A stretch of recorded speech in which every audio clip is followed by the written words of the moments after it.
big chunk of what I want to talk about, or what we have the speakers for today, is literally about how we'd have to teach us to think differently about creating ideas. But at the same time, how it's never been a more exciting time to be in creative business. When we talked about, or we're thinking about what the theme for this year would be, and we came up with this Imagineering Creative Intelligence. That literally is what this is all about. And then if somebody can hand me a clicker, then I can actually move to another slide. Thank you very much. The keyword of this year of the conference and of the whole festival was technology. So when I got contacted probably around 9 months ago to start thinking about developing content for the festival, that was the keyword. And I think technology is a very fascinating thing, but it obviously doesn't tell anything around vision or what it means for the creative industry. And I think there really are two narratives around technology, but only one story.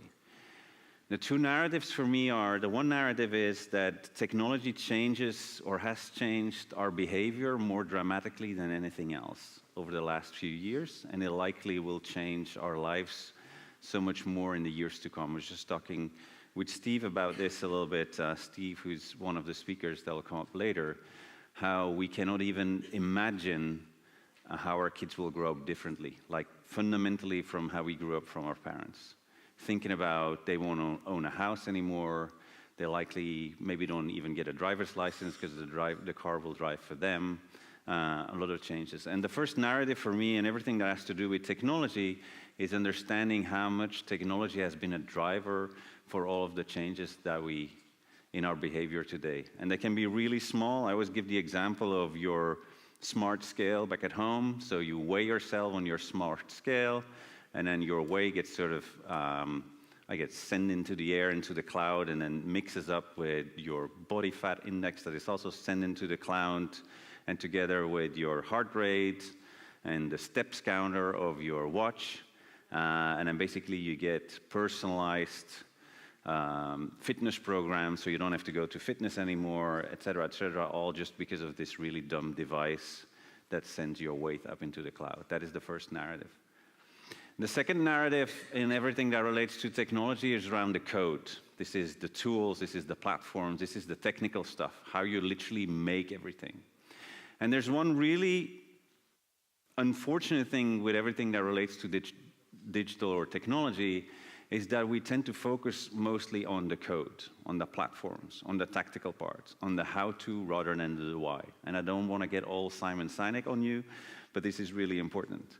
We tend to figure out why we have to do 2 or 3 Facebook updates a week rather than 4 or 1, but we don't think about, why it makes sense. And that is really important. And where we end up is that whenever a new technology comes along, storytelling is at its lowest.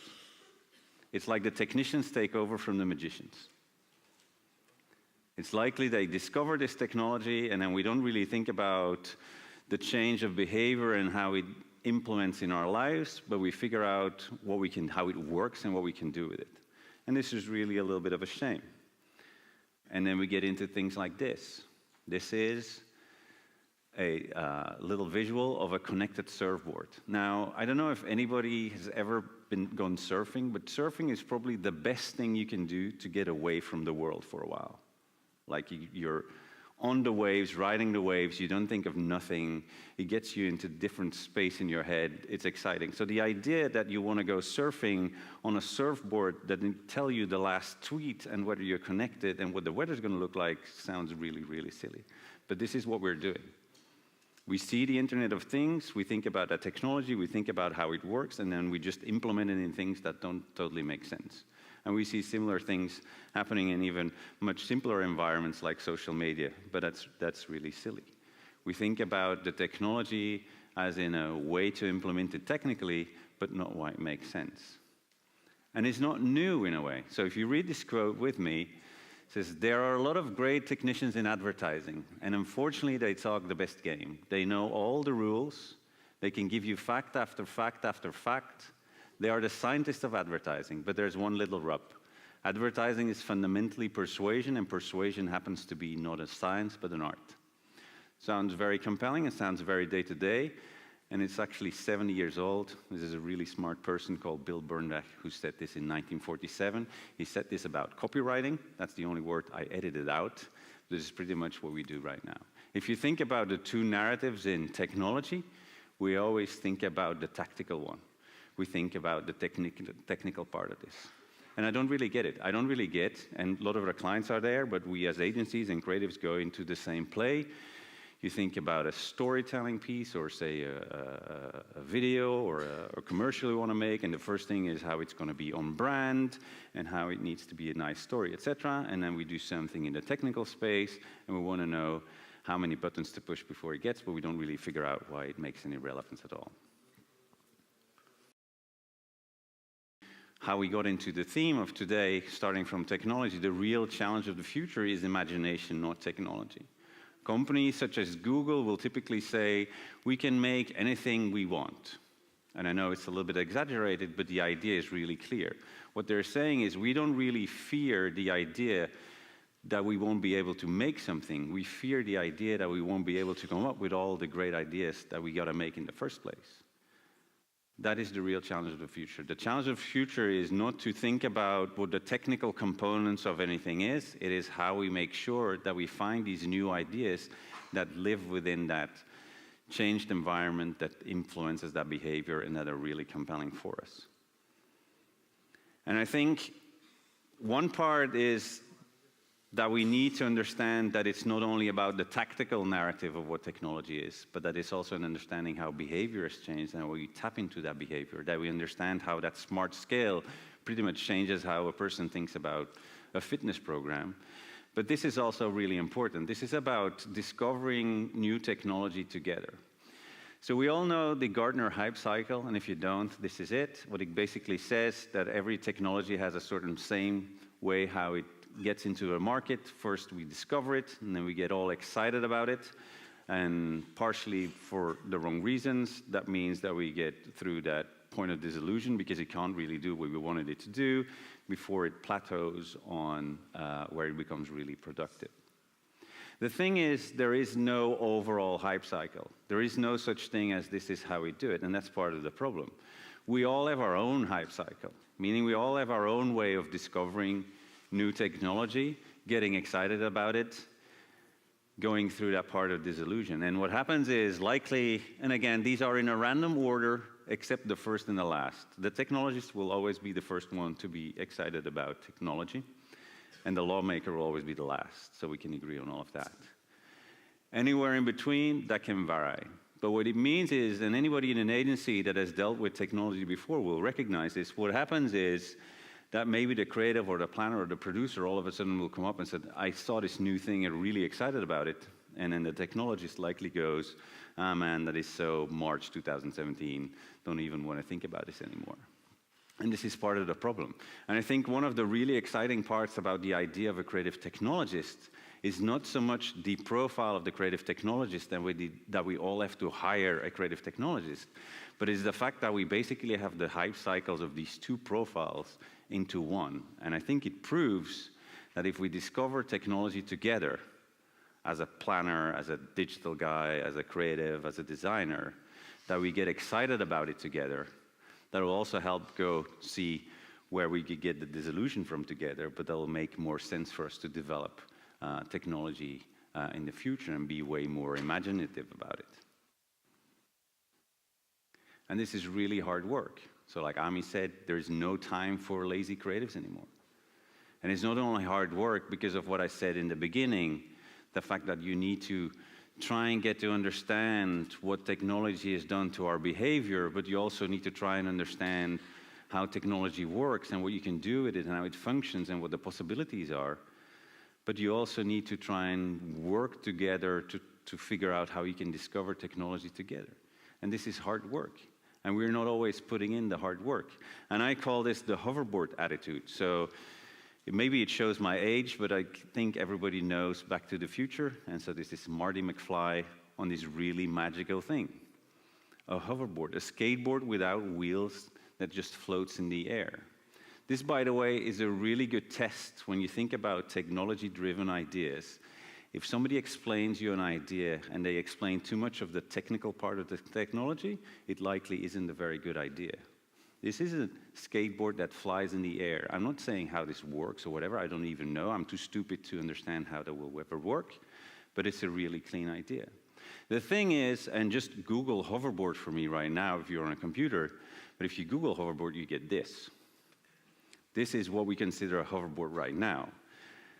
Has nothing to do with floating in the air or has nothing to do with an imaginative idea, but this is how we deal with a lot of technology right now. We don't want to put the time and the effort in to understand why it was magical. We don't want to explore how this is really going to work or how this should work or what technology had. This is all very difficult. We don't really want to put the time in, so we make something that not even remotely looks like the same thing, still call it that way, and therefore dilute the whole concept of this new thing. And an example of something more actual where we see that happens today is with machine learning. This is a machine learning, by the way. Just have a background slide. So with machine learning, we see the same thing. And if you happen or ever have been in a jury somewhere in the last year or 2 years, you'll see that there's quite a few cases that talk about machine learning that are literally just code. If this, then that. This is what we did. This is development. This is coding like we always did. It has nothing to do with machine learning. But a lot of creatives don't want to figure out or put the time in to really understand what it is that machine learning can do. Artificial intelligence all sounds very complicated. So it has something to do with computers that can predict stuff, and therefore we have done something with computers where some of it is not programmed in advance. So it's machine learning. It is just us being lazy. This is not what we want. It is hard, but we have to put the time in.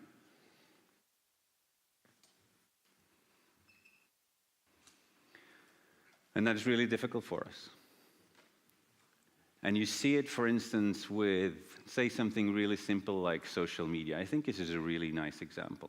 When social media came along 10 years ago, the launch of blogs and Facebook and Twitter and the like, it created a really interesting shift in the space that we as creatives and communicators work in. Because it had literally zero to almost no advertising possibilities, if we wanted to be relevant in the space, we had to understand why a certain blog or what a certain blog was talking about or why people were connecting on Twitter on, and we had to see how we can make sure we were relevant in that space by fitting in and doing something that would actually was welcomed in the space. We couldn't just advertise. Right now, what is happening with social media is that because we can advertise again, we basically can broadcast again. We don't have to look into how it makes sense anymore because we just buy that audience and we just go away from what was so beautiful 5 to 10 years ago where we had to do that little effort. We go back into our old habits, namely we buy an audience and then we just put in new formats and distribute new formats. So it's really hard. And what I want to talk about today is, or what I want, obviously the speakers to talk about today is a little bit not only in how you can get to understand better that changed behavior and maybe even steer some of that behavior, but also how you got to think about changing your habits, a way of working, because you have to rewire your creative process. And a creative process is not something an art director or a copywriter should do. A creative process is what you all do as a group when, we are in the business of ideas, so we're all involved in that creative process. And you have to rewire that creative process. It is a much more collaborative. You got to think about playing a lot more. So this is really, really important. Some of the people today will talk about that. And you got to wake up the maker in you.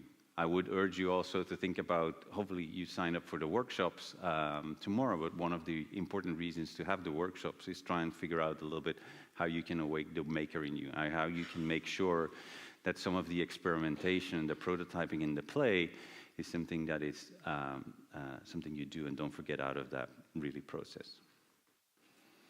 We have some really exciting speakers in 3 different slots. We have a slot around what we call business with Elge and Tom, which focus a little bit more on understanding behavior and seeing how we can impact behavior, drive behavior change, if you do it well, and understanding that a lot of that behavior came through change and through technology. We'll talk about the different way of coming up with ideas with Zelia and Steve and Fernanda. And then the experience component, which is focused on making things, is focused on how we can make these experiences a little bit more different than we used to before. And again, no room for lazy creatives. This is hard work, but it is something that we have to do and have to understand if we want to imagineer the creative intelligence. And this is speaking into the Imagineering, as we said, is sort of engineering a new way of coming up with ideas, and creative intelligence, as in we'd have to think differently about our creative process for it to make happen. So I'll leave the stage before we start getting some really exciting speakers up for today. There's a small side note, which I thought it was not on purpose, but is really interesting. I think none of the speakers actually work in the country they were born in, and I guess this is kind of telling into the spirit of how explorative and curious these people are. We all know that curiosity is a perfect cure for boredom, so I really hope you enjoy today, and I want to introduce you to the first speaker, Zelia Saki. So, thank you very much.